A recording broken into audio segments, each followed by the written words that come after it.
होय बाप्पा, हा पैसा महत्वाचा आहे का नाती महत्वाची आहे ती?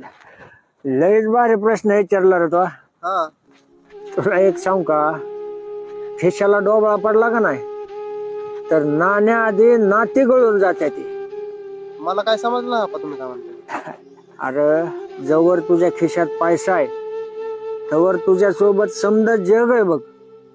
तुझे मित्र आहेत, घरचे आहेत, शेजारी पाजारी नातेवाईक समधी आहेत. बर. पर जेव्हा तुझा खिसा रिकामा होईल, तुझ्याकडे एक रुपया नसेल, तेव्हा तुझ्यासाठी कोणी सुद्धा उभं राहणार नाही. हा, मग ते तुझा भाव असो, तुझा बाप असो, तुझी बहीण असो, मित्र असो, कोणी बी असू दे, ह्यातलं एक जण सुद्धा उभा राहणार नाही तुझ्यासाठी. त्याच्यामुळे ध्यानात ठेवायचं, आपल्या खिशाला डोबळा पडला की नाणी गळायच्या आधी नाती गळून जाते. तुला पैसा बी तेवढाच महत्वाचा आहे नाती टिकवायसाठी.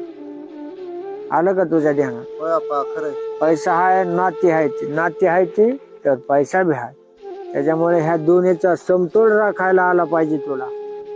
हा,